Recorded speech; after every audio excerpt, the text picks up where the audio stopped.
guys! Welcome to TDSI. At ngayong araw, ang ating pong bagong graduate ay isang seafarer from Nueva Vizcaya. I would like to introduce to you Sir Juni Salunat. Hi, Sir Juni! Hello po. Sir Juni, can you please introduce yourself more para mas makilala ka pa ng ating mga viewers? Yun nga, sabi ni Ma'am, I'm Juni from Nueva Vizcaya, an active seafarer going on board seagoing vessels, seagoing cargo vessels, tanker vessels. Yun lang. So, sir, prior dito sa TDSI, may background ka na ba sa trading? Wala po as in zero. Zero knowledge, zero anything. Ano lang. Na-refer lang sa akin ng friend ko to join the Facebook group, then advertisements. I tried. Okay naman po. So talagang nag-start ka pala ng TDSI as a zero knowledge, as in newbie ka pa talaga, sir. Parang lower than newbie kasi pag newbie, 'di ba, meron ka ng technical knowledge, something. As in zero talaga. Parang mag-install ka ng bagong program sa isang bagong PC, parang ganun yung analogy. So from friend talaga, ni-refer ka lang kasi for sure na siya din is na-experience niya talaga ang TDSI. So thank you naman po dun sa friend mo na nag-refer po talaga sa inyo. And Thank sir, you. kailan ka po sumali? Where did you join the TDSI? Recently lang po. June, July, if I remember correctly. Nabasa ko yung advertisements, nag-inquire ako kay ma'am kasi hindi ko alam kung anong path ang iti-take ko eh. So, si ma'am si ma'am Linus, naman siya, legitimate yung gusto niya talaga ng growth. So, sinabi ko zero knowledge ako. I want this. Tapos, nagsuggest ako ng gusto kong kunin. Sabi niya, wag yan kukunin mo. Sabi niya, it's too fast. Fast-paced yan, sabi niya. Ito muna kunin mo. Start ka rito, build na yung foundation, then move on ka na kung anong gustong path ang gusto mo. So, okay naman po. Decent naman yung advice, mga excellent advices. Follow lang, tiwala lang, sabi niya. And what is TDSI for you and what were your expectations upon joining? TDSI, nung medyo kalaunan na ng mga parang nakikita ko parang siya close-knit community na may support. Expectation ko, actually wala before, nung pag-start ko, wala akong heavy expectation na gusto ko lang talaga magkaroon ng knowledge sa trading. Hindi ko nga rin ina-expect na na ma-maintain ko yung pera ko. Nagdadagdagan pa. Parang I put this amount of money sa wallet ko thinking na parang learning money ko siya. A stepping stone. Inisip ko siya na wala na kasi zero knowledge. Ang akala ko dati kasi ang trading is once you put your money or first money, wala na siya, parang learning money mo talaga siya. Pero ang kinaganda naman is yung learning money mo is kumita Oo, pa. kumita pa, opo. Okay naman. Maganda yung program. So tell us about your experience as a TDSI student. Siya experience-based roller coaster of emotions eh. Sa perspective ng zero knowledge na student, ang ang ang gusto ko lang talaga mangyari is gain. So, first meeting, sasabihin ka talaga na gain nga, pero rough and rugged road ang dadaanan eh. Pero kailangan mo lang talaga mag-endure. You have to trust the process, sabi nga ni Ma'am Linus. Yung Chinese bamboo principle, parang kung naalala kong tama pagkakaalala ko, parang ganun. And ano naman yung mga activities nyo inside TDSI? Yun, activities, na-appreciate ko yun kasi ang ina-expect ko talaga na i-advise sa amin ni ma'am is sinasabi nila na paper trading, magkakaroon ka ng experimental money, you trade based on instinct, tapos i-apply mo yung lesson. Hindi, parang parang swimming, dive ka agad. You use your real money para ma-experience mo yung real emotion, sabi niya. So, from there on, mamamanage mo na. Ma-start ka nang mag-manage ng emotions, mamamanage mo yung pera mo. Makikilala mo yung sarili mo as early as yung program na nagsimula. Kasi pag real money din talaga yung ginamit mo, masasabi mo talaga na Mm, trader ka. Unlike na paper oo. money lang yung ginang. Paper money kasi, trade ka lang, okay lang. Pag natalo, reset. Hindi naman pwede sa No real real money yun. emotions. Opo, walang real, walang emotion. So what are the three best things about being a TDSI? Um, Yun, i-connect ko na lang sa previous question. May real emotions eh pag nag-enroll ka. Coming from a student na zero knowledge talaga. Nandun yung real emotions, walang ano eh. Baka may sasabihin akong word, eh, baka maban tayo sa YouTube kung ano eh. Pero walang bullshit kasi walang bullshit si ma'am. Sasabihin niya talaga kung anong gusto niya mangyari. Real emotions tayo. Tapos, ang gusto ko pang isang nangyari is aalagaan talaga yung initial money mo, yung learning money mo. Ititreat ka talaga na student. Pag nagtanong ka, may sasagot sa'yo 24/7. Since ako, nasa iba-ibang time zone ako. So, pag nag-chat ako sa relations manager ko, reply RM. agad siya. So, okay naman po. So sir, syempre, sabi mo nga ikaw, di ba, is zero knowledge at nalaman mo nga lang yung TDSI through your friends. Syempre, word of mouth, di ba, na ipasa sa'yo Mm, yung mm. Opo, TDSI. opo. So, hindi ka ba natakot na dito ka na kagad sa international market papasok? Paano ko ba sasagutin yan? Nandun kasi yung danger of not knowing eh, di ba? Hindi ko kasi, wala akong comparison eh sa international market, local market. So,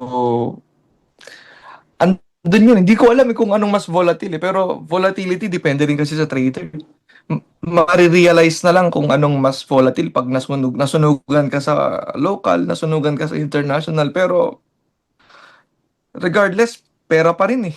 $1 sa international market, i-convert mo sa peso, ganun pa rin. Pag nawalan ka ng 100 pesos sa local one, nawalan ka ng $2 sa international market. Loss. Pero kung gain pa din po. O, syempre sir, kumbaga, dito ka na nag-start, international na agad. So, yung fear mo sa Opo. pagtitrade, kung pupunta ka naman ng PSE, is same lang din kung international Opo. kasi nga, you are from a zero knowledge without experience talaga sa trading. Opo. Correct. Thank you po. So, hindi ka ba nahirapan sa schedule mo sa pagtitrade na, syempre, ikaw po is iba-iba yung time zone kasi you're a seafarer dahil sa work mo.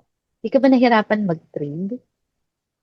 Ang actually mahirap kasi officer ako dito sa barko. Bukod sa normal working hours ko, kailangan ko pa mag-overtime.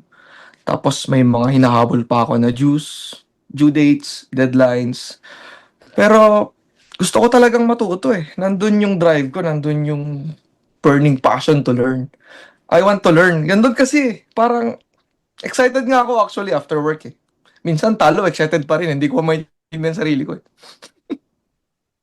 So sir, bakit mas pinili mo itong international market or global market compared sa local market natin or sa PSE?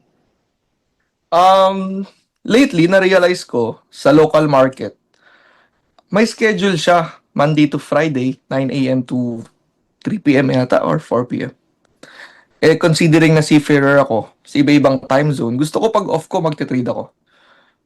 Gusto ko pag off ko, na-check ko yung market, kanya. Yung availability ng market. So parang napaka-flexible kasi ng market in terms sa inyong mga Opo. nasa ibang bansa. Opo, So sir, can you tell us OFW. about your trades? Can you tell us about your trades? Ano yung highest gain and highest loss mo sa pagtitrade mo dito sa TDSI? Well ako, kaka-start ko pa lang naman, hindi pa naman ganoon kalaki yung gains ko. Losses ko, hindi rin naman ganoon kalaki, pero umabot ng $69 loss per week. Pero nabawi naman siya after 2 weeks eh. So, consistency talaga. Sabi nga, kailangan mo lang taga maging consistent sa pagtitrade. Opo, Diba? Para yung mabawi coin mo. flip, mm, coin flip theory ni Ma'am Yes. Laines. And how did you deal yung several losses na na experience mo? Ah, emotionally, ano ko nagte-therapy ako sa relations manager ko, kinakausap ko siya eh. Humihingi ako ng advice. Paano niya na-overcome yung sunod-sunod na loss, anong ginawa niya. Nag-advise siya, sundin mo lang, sinunod ko lang yung relations manager ko. After nun, naka-recover naman ako. Loss pa rin. In-expect ko gain na, pero loss pa din. Hanggang sa dumating sa point na manhid na ako sa loss. Pag nag-loss, okay lang, walang problema. Dati pag nag-loss ako, aray, parang ganun. Ngayon, pag nag-loss ako, okay lang, bawi. Ganun lang. Parang naging ano na naging objective na ako. Parang manhid na ako sa loss. Pag gain, manhid na rin eh. Pag may gain, okay, next, move on. Ganun lang po. Which is Which is Mm. good. I'm Oo. happy for you na pagdating sa mga losses and gains mo na talagang no emotion attached ka na. Oo. Kasi Pero ang parang hirap. Ang hirap. 3 months. dyan na rin 3 months mawawala. kong ginawa. Opo. Pero it's, matuloy na rin yon 3 months kasi hindi lahat ng trader is nakakaano kagad pagdating sa emotions nila kasi yan yung isa sa Hmm. pinakamahirap na kontrolin sa isang traders, ang Oo, emotions kasi yung nila. pinapasok nilang pera, minsan savings nila eh. Kasi ako kaya ako napabilis kasi wala, inisip ko na lang na learning money, katulad nga na sinabi ko kanina. Pag nawala, bye-bye. Eh sir, ano naman po yung mga mistakes na nagawa mo sa pagtitrade at paano mo ito na-overcome? Nagbigay ng checklist si ma'am. Ako kasi hindi ko binabasa thoroughly sa isa. Hinihintay ko muna magkamali ako, tapos saka ko binabasa ulit kung saan ako nagkamali. Katulad nung yung pag sobrang layo ng sobrang layo ng tips. Hindi ko alam na ganun pala yon. So nagpapanik-panik ako, sell agad, tas eventually naman. Eventually naka-adjust naman. Magbasa lang ng maigi, word by word. So sabi nga doon tayo natututo sa mga pagkakamaling ginagawa Opo, natin. tama, correct. For you, sir, tulad mo nga po na zero knowledge talaga sa pagtitrade, was trading hard? Actually, madali lang mag-trade. Na-realize ko yun. Ang pinakamahirap na part sa pagtitrade is pag-handle ng emotion. Yung kailangan before you trade, kailangan emotionally stable ka, yung clear yung mind mo. Kailangan objective ka, hindi yung nagpapanik. Yun ang mahirap sa pagtitrade. Yung revenge trading na sinasabi nila, babawi ka, babawi ako. Hindi pwede yun. Yes, totoo. Ang kalaban ng isang trader ay ang kanyang sarili din talaga. Sarili, opo. Kasi Emotions na. kasi ang strategy is given, 'di ba? Everything is given. Sarili mo na lang Opo, talaga nandyan yung na lahat. kalaban. Actually, sinubo na lahat sa amin. Sarili lang ang kalaban. Andun yung greed. So how about Increase ako ng lot size. Kasi may strategy naman eh. Tapos marirealize mo, hindi pala strategy yung susi. Sige po. so about how about bootcamp, sir? Nag-take ka ba ng bootcamp? Planning pa lang. Kasi ngayon, nasa end stage na ako ng contract ko eh. So, sobrang dami ng paperwork. Hindi ko na maharap. Gusto ko naman, pag nag-bootcamp ako, gusto ko full attention naman ako dun. Dati kasi may kahati ako ng ongoing contract ko. Tapos nagle-lecture kami nila, Ma'am Laines. At least full attention ka na in terms pag nasa bootcamp ka na. Opo, sana. Hopefully po. Sir Juni, what was the hardest part of your trading journey? Firstly is yung emotion management. Ang hirap kasi roller coaster of emotions talaga eh. Second, yung time management kasi active seafarer ako, kailangan pagsabayin ko yung work tsaka trading. Kailangan mo ng matinong planning. Kapag may vacant, focus ko yung time ko sa trading. Kapag hindi talaga kaya, focus ako sa work. Ganun lang. Juggle lang. Sa emotions naman, nandiyan naman yung relations manager mo eh. Ano naman sila, supportive sila sobra. So ngayon, Sir Juni, na finally, di ba, nag-graduate ka na from zero knowledge, from Mm. trading, na ngayon ay kumita na at graduate na. How does it feel? Masaya, na malungkot. Hindi ko na maririnig yung boses ni Ma'am Laines. Wala na magtatanong sa akin ng weekly profit and loss. Parang natatakot ako. Nakakatakot kasi baka wala nang nagmo-monitor sa akin. Baka puro loss na to. Parang ganyan yung feeling. Pwede ka naman mag-renew. Opo, nag-renew naman po ako. Nag-enroll ako So, sa di ano eh, ba, Forex Masterclass. nag-MC ka na. So, congratulations. Maganda Opo. talaga ang MC. So, Sir Juni, di ba, what you said earlier, na nalaman mo ang TDSI through your friend. Talagang word of mouth. Ngayon na ikaw finally na-experience mo personally kung paano ang maging TDSI student, will you also recommend TDSI sa ibang friends or family members mo? Yes, ma'am. I will recommend. I-recommend ko sila. Highly recommended. Maganda kasi ang ganda ng program. Iniingatan. Walang false promises. Realistic lang lahat. Tsaka gusto ko yung ano, yung pagmamalasakit ni Ma'am Lioness sa mga students. Hindi yung mag-enroll ka lang aimlessly eh. Gusto niya talaga ladderized program. So, nandun yung pagmamalasakit niya. Saka nasabi mo nga ulit, kanina nung, sa umpisa, na meron kang ibang course na gustong kunin, Mm, pero hindi yun yung ipinakuha sa'yo kasi knowing na you're a zero knowledge, opo, na mm, kailangan meron ka munang foundation. opo, tama. So hindi basta hindi porket gusto ng isang trader na kunin talagang may malasakit Opo, sa mm, TDSI na talagang nandun yun. ah, inaano muna nila kung ano yung capability ng isang trader, Tama, 'di opo. ba?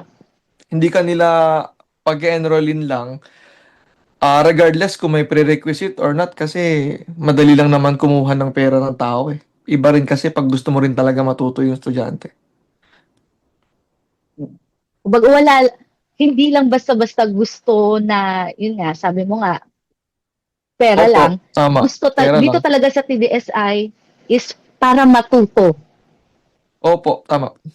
Andun yun eh. So sir, ano naman po ang message mo sa ibang traders na gusto rin matuto dito sa ating international or global market, especially sa mga tulad mo po na zero knowledge? Address sa mga taong ano, mga enthusiast, zero knowledge, curious, want to try. Try po natin yung TDSI kasi may malasakit po yung community nila. Nandun yung aalalayan ka every step of the way. Hindi lang emotionally aalalayan din yung ano, yung initial money mo. So, tara na sa TDSI. Sulit dito, promise. Ladderized system, hindi ka i-overwhelm sa information, hindi ka i-overwhelm sa strategies. Tapos, may relations manager ka pa. 24/7. So we are so proud of you. Congratulations ulit, sir, for graduating PDSI. Imagine mo, di ba? From zero knowledge ngayon, Opo. isa ka na talagang trader, di ba? Congratulations po. Thank you, And do you ma'am. have a Salamat final po. message po? Okay. Thank you. Thank you, TDSI. Sa dahil, ewan ko, nagpapasalamat din ako dahil sinabi ng friend ko na mag-enroll sa inyo eh. Out of all the courses. Hindi naman nabawasan yung capital ko, nadagdagan pa. Salamat sa ano, sa soft learning. Soft siya sa ano eh, sa zero knowledge kasi walang tapon eh. Uulit-ulitin mo lang, walang unnecessary fillers, unnecessary information na kailangan mo pang isipin. Thank you, TDSI, sa learning. More courses to come. Thank you so much, Sir Junie. And once again, we're very proud of you po for graduating TDSI. So, dito sa TDSI, makikita mo talaga na merong malasakit sa mga students. Kaya ano pang Opo. hinihintay nyo? Sali na sa TDSI. Thank you! Sorry na. Bye-bye!